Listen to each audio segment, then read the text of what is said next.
Lesson 4. No one to change but self. May I take just a minute to clarify what was said last night? A lady felt from what I said last night that I am anti-one nation. I do hope that I am not anti any nation, race, or belief.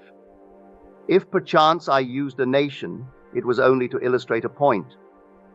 What I tried to tell you was this: we become what we contemplate. For it is the nature of love, as it is the nature of hate, to change us into the likeness of that which we contemplate. Last night I simply read a news item to show you that when we think we can destroy our image by breaking the mirror, we are only fooling ourselves. When through war or revolution, we destroy titles which to us represent arrogance and greed, we become, in time, the embodiment of that which we thought we had destroyed. So today, the people who thought they destroyed the tyrants are themselves that which they thought they had destroyed. That I may not be misunderstood, let me again lay the foundation of this principle. Consciousness is the one and only reality. We are incapable of seeing other than the contents of our own consciousness. Therefore, hate betrays us in the hour of victory and condemns us to be that which we condemn. All conquest results in an exchange of characteristics, so that conquerors become like the conquered foe. We hate others for the evil which is in ourselves. Races, nations, and religious groups have lived for centuries in intimate hostility, and it is the nature of hatred, as it is the nature of love, to change us into the likeness of that which we contemplate. Nations act toward other nations as their own citizens act toward each other. When slavery exists in a state and that nation attacks another, it is with intent to enslave. When there is a fierce economic competition between citizen and citizen, then in war with another nation, the object of the war is to destroy the trade of the enemy.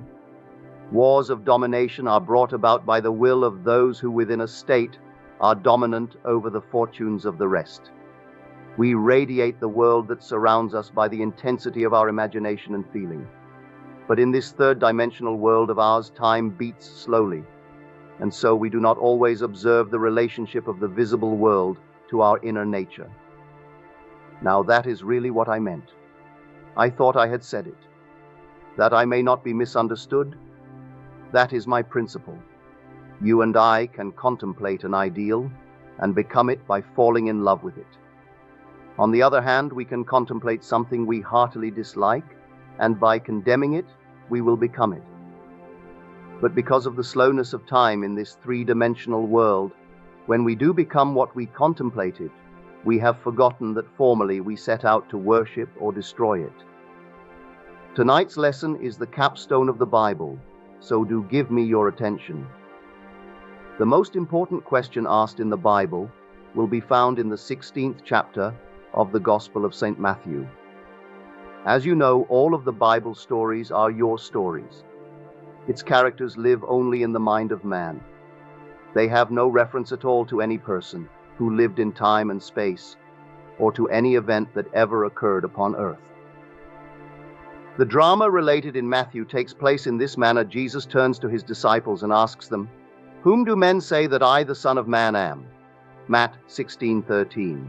And they said, "Some say that thou art John the Baptist, some Elias, and others Jeremiah or one of the prophets." He saith unto them, "But whom say ye that I am?" And Simon Peter answered and said, "Thou art the Christ, the Son of the living God." And Jesus answered and said unto him, "Blessed art thou, Simon Bar-Jonah, for flesh and blood hath not revealed it unto thee, but my Father which is in heaven. And I say also unto thee that thou art Peter, and upon this rock I will build my church." Matt 16:14, 18. Jesus turning to his disciples is man turning to his disciplined mind in self-contemplation. You ask yourself the question, whom do men say that I am? In our language, I wonder what men think of me. You answer, some say John come again, some say Elias, others say Jeremiah, and still others a prophet of old come again. It is very flattering to be told that you are, or that you resemble the great men of the past. But enlightened reason is not enslaved by public opinion. It is only concerned with the truth, so it asks itself another question. But whom say ye that I am? In other words, who am I? If I am bold enough to assume that I am Christ Jesus, the answer will come back, Thou art Christ Jesus.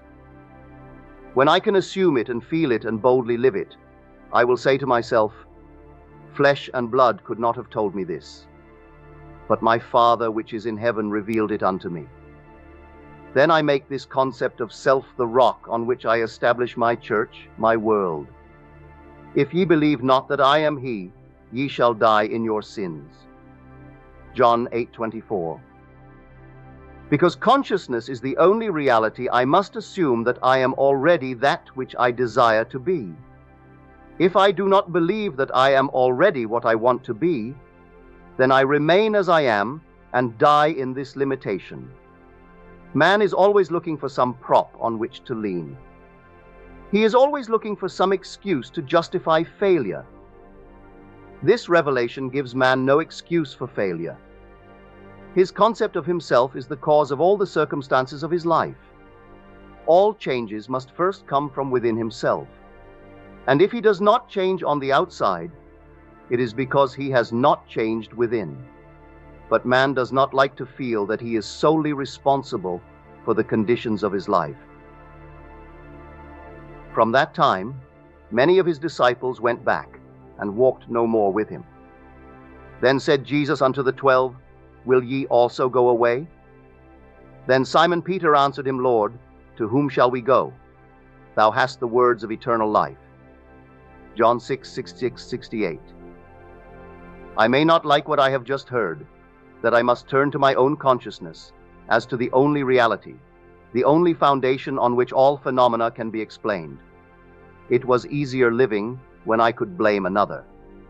It was much easier living when I could blame society for my ills, or point a finger across the sea, and blame another nation. It was easier living when I could blame the weather for the way I feel. But to tell me that I am the cause of all that happens to me, that I am forever molding my world in harmony with my inner nature, that is more than man is willing to accept. If this is true, to whom would I go? If these are the words of eternal life, I must return to them, even though they seem so difficult to digest. When man fully understands this, he knows that public opinion does not matter, for men only tell him who he is. The behavior of men constantly tell me who I have conceived myself to be. If I accept this challenge and begin to live by it, I finally reach the point that is called the Great Prayer of the Bible. It is related in the 17th chapter of the Gospel of St. John. I have finished the work which thou gavest me to do. John 17:4. And now, O Father, glorify thou me with thine own self, with the glory which I had with thee before the world was. John 17:5. While I was with them in the world, I kept them in thy name. Those that thou gavest me I have kept, and none of them is lost, but the son of perdition. John 17:12. It is impossible for anything to be lost. In this divine economy, nothing can be lost. It cannot even pass away. The little flower which has bloomed once, blooms forever. It is invisible to you here with your limited focus, but it blooms forever in the larger dimension of your being, and tomorrow you will encounter it. All that thou gavest me I have kept in thy name, and none have I lost, save the son of perdition. The son of perdition means simply the belief in loss. Son is a concept, an idea. Perdido is loss. I have only truly lost the concept of loss, for nothing can be lost. I can descend from the sphere where the thing itself now lives, and as I descend in consciousness to a lower level within myself, it passes from my world. I say, I have lost my health. I have lost my wealth. I have lost my standing in the community. I have lost faith. I have lost 1,000 things. But the things in themselves, having once been real in my world, can never cease to be. They never become unreal with the passage of time. I, by my descent in consciousness to a lower level, cause these things to disappear from my sight, and I say, they have gone. They are finished as far as my world goes. All I need do is to ascend to the level where they are eternal, and they once more objectify themselves and appear as realities within my world. The crux of the whole 17th chapter of the Gospel of St. John is found in the 19th verse, and for their sake I sanctify myself, that they also might be sanctified through the truth. Heretofore I thought I could change others through effort. Now I know I cannot change another unless I first change myself. To change another within my world, I must first change my concept of that other. And to do it best, I change my concept of self. For it was the concept I held of self that made me see others as I did. Had I a noble, dignified concept of myself, I never could have seen the unlovely in others. Instead of trying to change others through argument and force, let me but ascend in consciousness to a higher level, and I will automatically change others by changing self. There is no one to change but self. That self is simply your awareness, your consciousness, and the world in which it lives is determined by the concept you hold of self. It is to consciousness that we must turn as to the only reality. For there is no clear conception of the origin of phenomena, except that consciousness is all and all is consciousness. You need no helper to bring you what you seek. Do not for 1 second believe that I am advocating escape from reality when I ask you to simply assume you are now the man or the lady that you want to be. If you and I could feel what it would be like, were we now that which we want to be, and live in this mental atmosphere as though it were real, then, in a way we do not know, our assumption would harden into fact. This is all we need do in order to ascend to the level where our assumption is already an objective, concrete reality. I need change no man. I sanctify myself, and in so doing I sanctify others.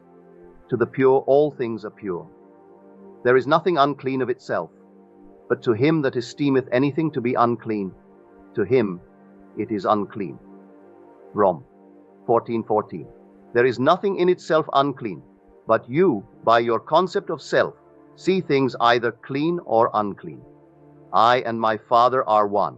John 10:30. If I do not the works of my Father, believe me not. But if I do, though ye believe not me, believe the works, that ye may know and believe that the Father is in me, and I in him. John 10:37-38. He made himself one with God, and thought it not strange or robbery to do the works of God.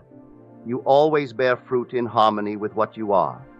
It is the most natural thing in the world for a pear tree to bear pears, an apple tree to bear apples, and for man to mold the circumstances of his life in harmony with his inner nature. I am the vine, ye are the branches. John 15:5. A branch has no life save it be rooted in the vine. All I need do to change the fruit is to change the vine. You have no life in my world save that I am conscious of you. You are rooted in me, and, like fruit, you bear witness of the vine that I am. There is no reality in the world other than your consciousness. Although you may now seem to be what you do not want to be, all you need do to change it, and to prove the change by circumstances in your world, is to quietly assume that you are that which you now want to be, and in a way you do not know you will become it. There is no other way to change this world. I am the way. My I amness, my consciousness, is the way by which I change my world. As I change my concept of self, I change my world. When men and women help or hinder us, they only play the part that we, by our concept of self, wrote for them, and they play it automatically. They must play the parts they are playing because we are what we are. You will change the world only when you become the embodiment of that which you want the world to be. You have but one gift in this world that is truly yours to give, and that is yourself. Unless you yourself are that which you want the world to be, you will never see it in this world. Except ye believe not that I am he, ye shall die in your sins. John 8:24. Do you know that no two in this room live in the same world? We are going home to different worlds tonight. We close our doors on entirely different worlds. We rise tomorrow and go to work, where we meet each other and meet others. But we live in different mental worlds, different physical worlds. I can only give what I am. I have no other gift to give. If I want the world to be perfect, and who does not, I have failed only because I did not know that I could never see it perfect until I myself become perfect. If I am not perfect, I cannot see perfection. But the day that I become it, I beautify my world because I see it through my own eyes. Unto the pure all things are pure. Titus 1:15. No two here can tell me that you have heard the same message any one night. The one thing that you must do is hear what I say through that which you are. It must be filtered through your prejudices, your superstitions, and your concept of self. Whatever you are, it must come through that and be colored by what you are. If you are disturbed and you would like me to be something other than what I appear to be, then you must be that which you want me to be. We must become the thing that we want others to be, or we will never see them be it. Your consciousness, my consciousness, is the only true foundation in the world. This is that which is called Peter in the Bible, not a man. This faithfulness that cannot turn to anyone, that cannot be flattered when you are told by men, you are John, come again. That is very flattering to be told you are John the Baptist, come again, or the great prophet Elias or Jeremiah. Then I deafen my ears to this very flattering little bit of news men would give me, and I ask myself, but honestly, who am I? If I can deny the limitations of my birth, my environment, and the belief that I am but an extension of my family tree, and feel within myself that I am Christ, and sustain this assumption until it takes a central place and forms the habitual center of my energy, I will do the works attributed to Jesus. Without thought or effort, I will mold a world in harmony with that perfection which I have assumed and feel springing within me. When I open the eyes of the blind, unstop the ears of the deaf, give joy for mourning and beauty for ashes, then and only then have I truly established this vine deep within. That is what I would automatically do were I truly conscious of being Christ. It is said of this presence, he proved that he was Christ by his works. Our ordinary alterations of consciousness as we pass from one state to another are not transformations, because each of them is so rapidly succeeded by another in the reverse direction. But whenever our assumption grows so stable as to definitely expel its rivals, then that central habitual concept defines our character and is a true transformation. Jesus, or enlightened reason, saw nothing unclean in the woman taken in adultery. He said to her, "Hath no man condemned thee?" John 8:10. She said, "No man, Lord." And Jesus said unto her, "Neither do I condemn thee. Go and sin no more." John 8:11. No matter what is brought before the presence of beauty, it sees only beauty. Jesus was so completely identified with the lovely that he was incapable of seeing the unlovely. When you and I really become conscious of being Christ, we too will straighten the arms of the withered and resurrect the dead hopes of men. We will do all the things that we could not do when we felt ourselves limited by our family tree. It is a bold step and should not be taken lightly, because to do it is to die. John, the man of 3 dimensions, is beheaded or loses his 3-dimensional focus, that Jesus, the 4th-dimensional self, may live. Any enlargement of our concept of self involves a somewhat painful parting with strongly rooted hereditary conceptions. The ligaments are strong that hold us in the womb of conventional limitations. All that you formerly believed, you no longer believe. You know now that there is no power outside of your own consciousness. Therefore, you cannot turn to anyone outside of self.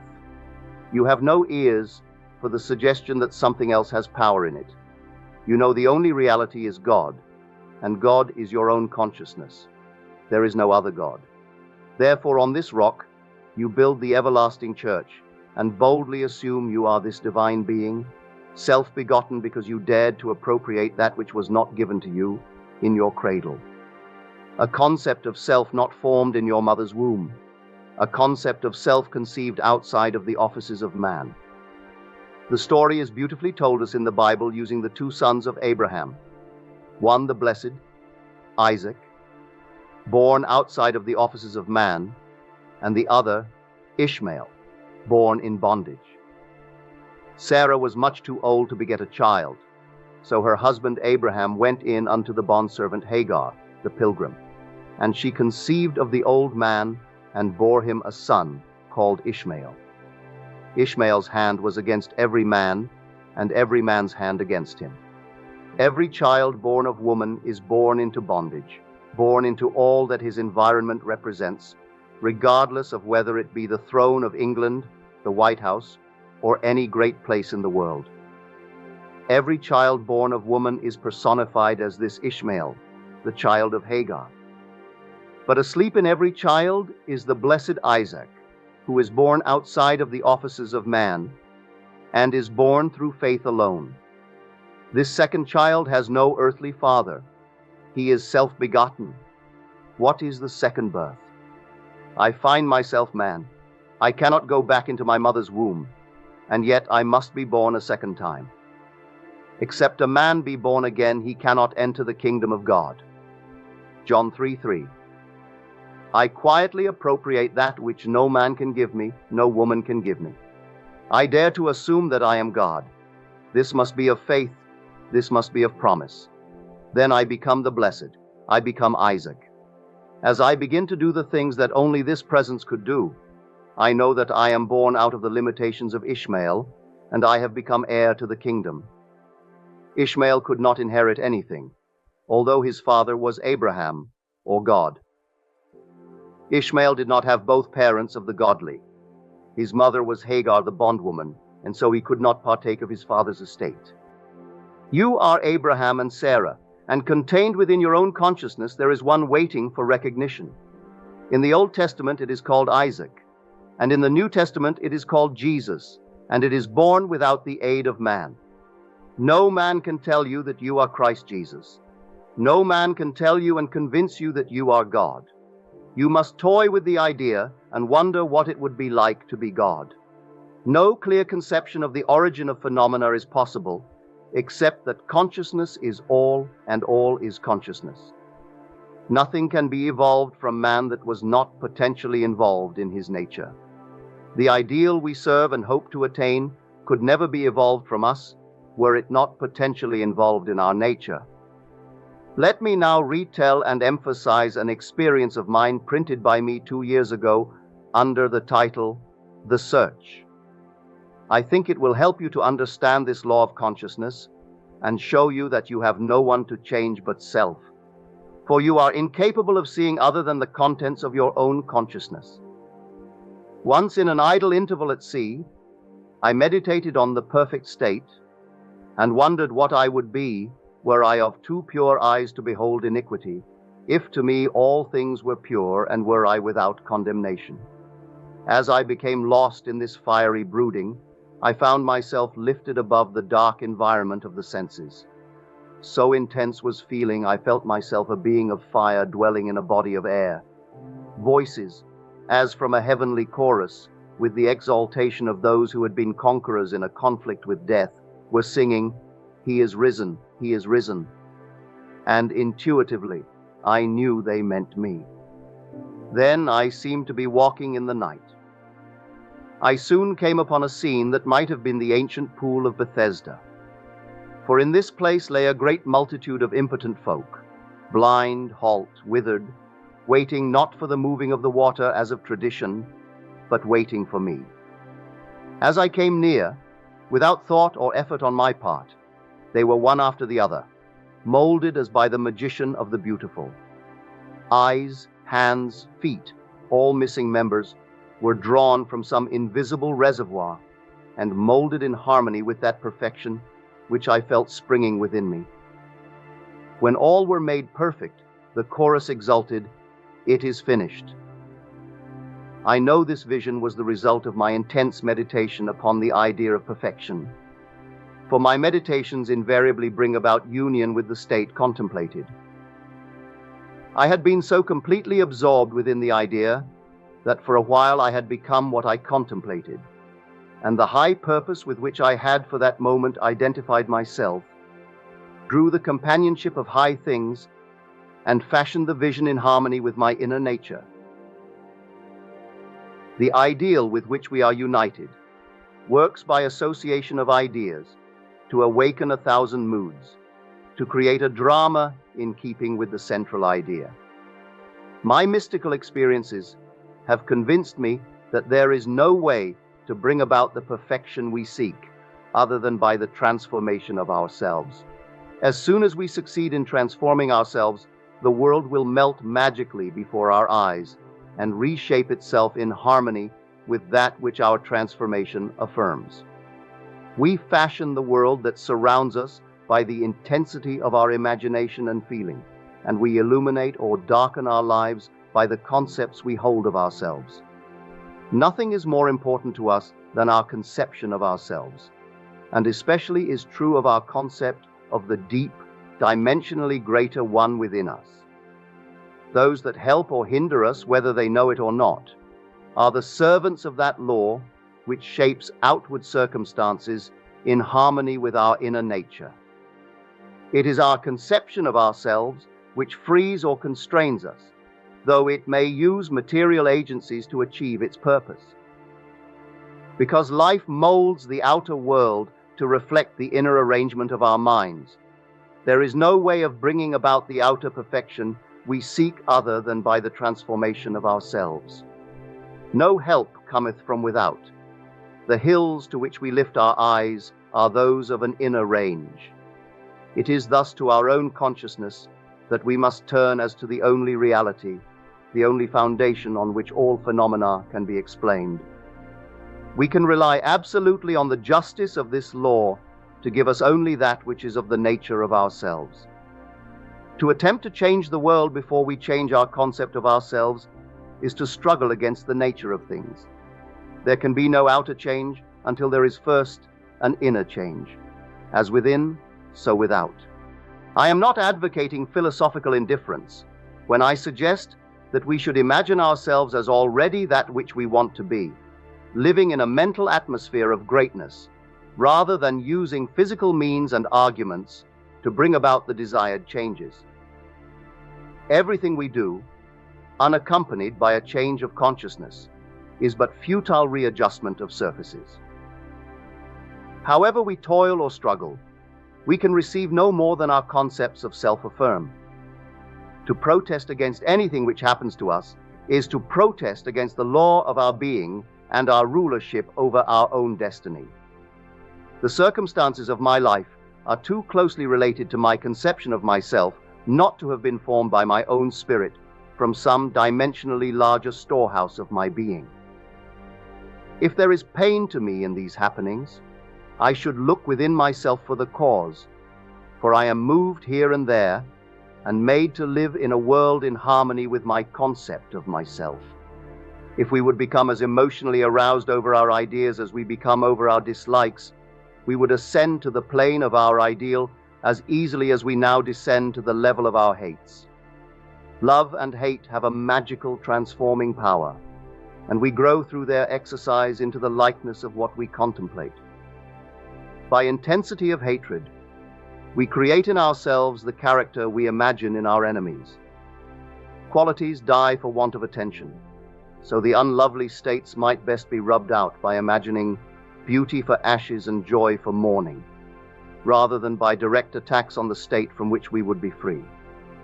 Whatsoever things are lovely and of good report, think on these things, for we become that with which we are en rapport.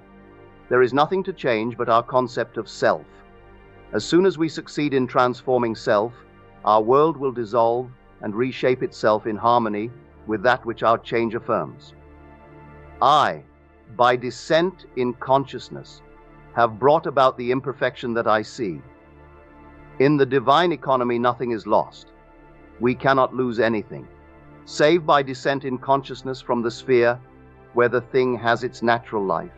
And now, O Father, glorify thou me with thine own self, with the glory which I had with thee before the world was. John 17:5. As I ascend in consciousness, the power and the glory that was mine return to me, and I too will say, I have finished the work thou gavest me to do. The work is to return from my descent in consciousness, from the level wherein I believed that I was a son of man, to the sphere where I know that I am one with my Father and my Father is God. I know beyond all doubt that there is nothing for man to do but to change his own concept of himself, to assume greatness and sustain this assumption. If we walk as though we were already the ideal we serve, we will rise to the level of our assumption and find a world in harmony with our assumption. We will not have to lift a finger to make it so, for it is already so. It was always so. You and I have descended in consciousness to the level where we now find ourselves, and we see imperfection because we have descended. When we begin to ascend while here in this three-dimensional world, we find that we move in an entirely different environment. We have entirely different circles of friends and an entirely different world while still living here. We know the great mystery of the statement, I am in the world, but not of it. Instead of changing things, I would suggest to all to identify themselves with the ideal they contemplate. What would the feeling be like were you of two pure eyes to behold iniquity, if to you all things were pure and you were without condemnation? Contemplate the ideal state and identify yourself with it, and you will ascend to the sphere where you as Christ have your natural life. You are still in that state where you were before the world was. The only thing that has fallen is your concept of self. You see the broken parts which really are not broken. You are seeing them through distorted eyes, as though you were in one of those peculiar amusement galleries, where a man walks before a mirror, and he is elongated, yet he is the same man. Or he looks into another mirror, and he is all big and fat. These things are seen today because man is what he is. Toy with the idea of perfection. Ask no man to help you, but let the prayer of the 17th chapter of the Gospel of St. John be your prayer. Appropriate the state that was yours before the world was. Know the truth of the statement, none have I lost save the son of perdition. Nothing is lost in all my holy mountain. The only thing that you lose is the belief in loss or the son of perdition. And for their sake I sanctify myself, that they also might be sanctified through the truth. John 17:19. There is no one to change but self. All you need do to make men and women holy in this world is to make yourself holy.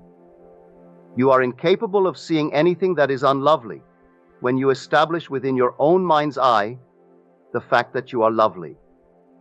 It is far better to know this than to know anything else in the world. It takes courage, boundless courage, because many this night, after having heard this truth, will still be inclined to blame others for their predicament.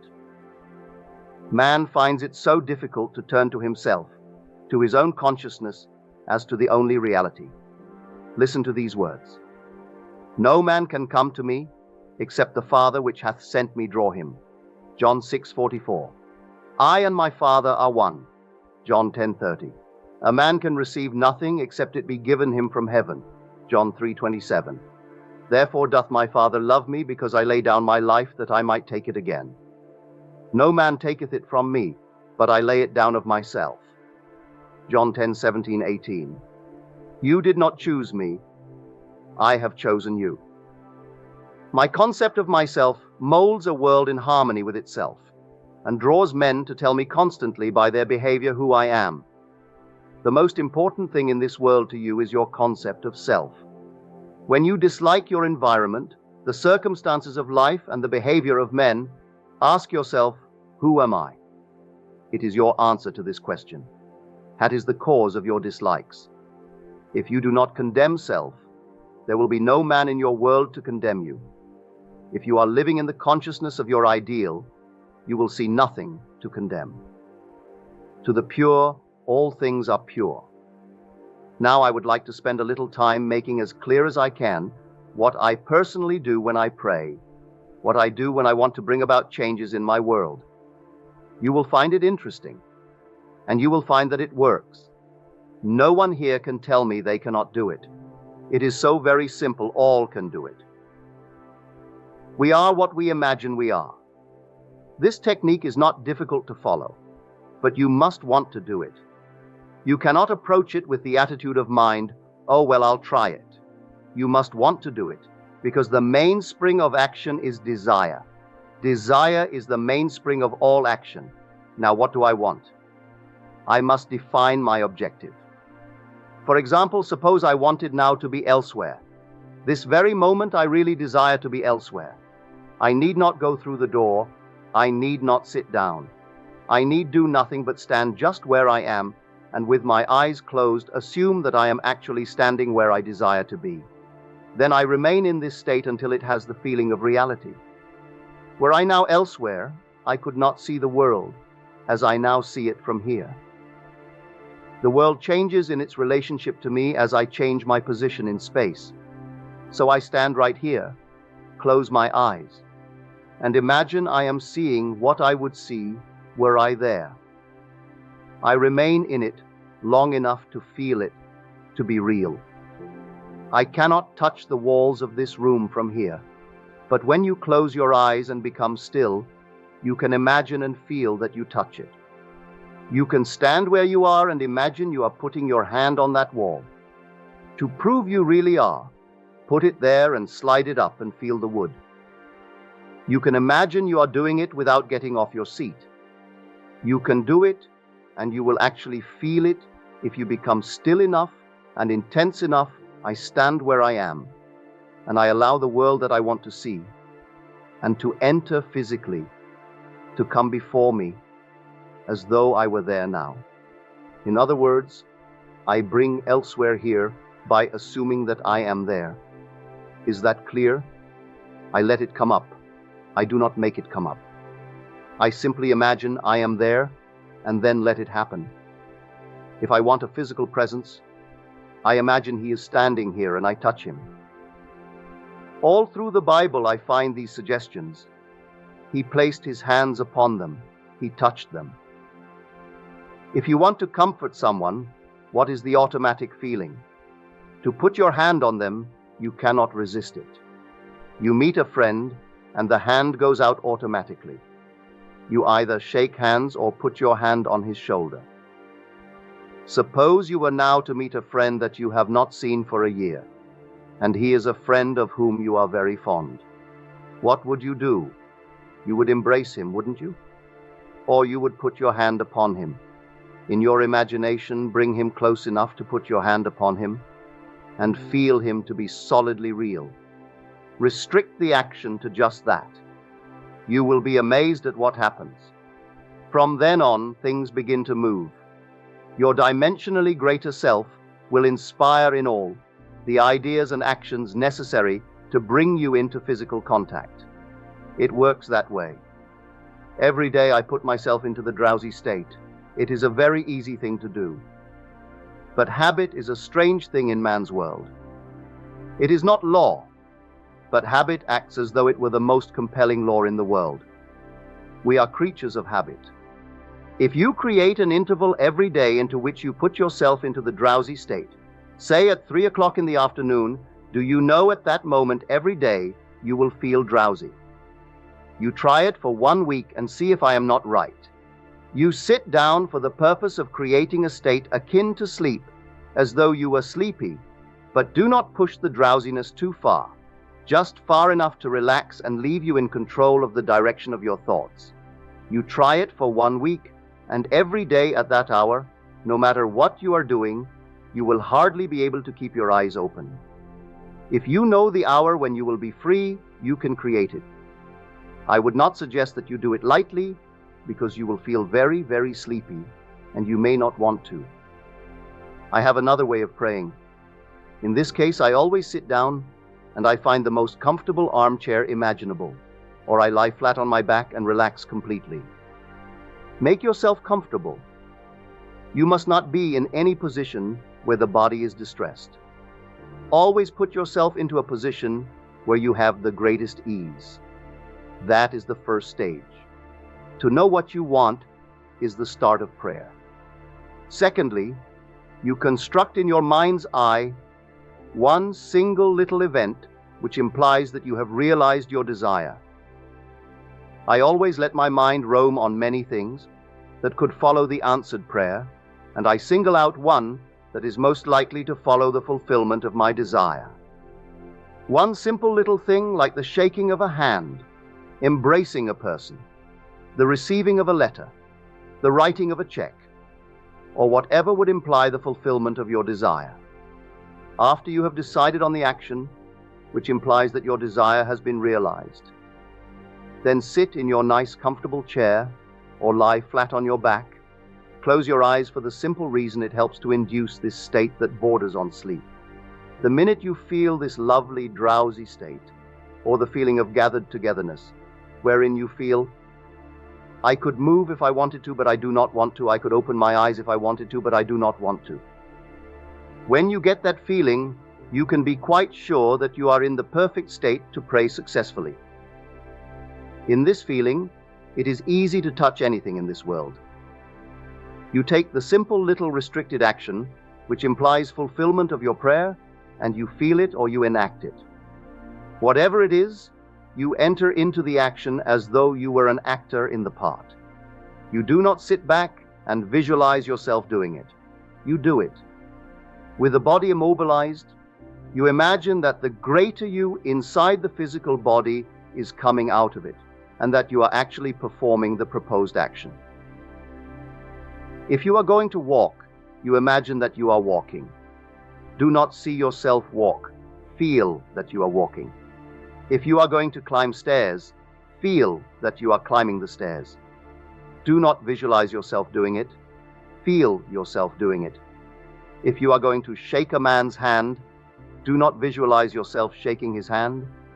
Imagine your friend is standing before you and shake his hand, but leave your physical hands immobilized and imagine that your greater hand, which is your imaginary hand, is actually shaking his hand.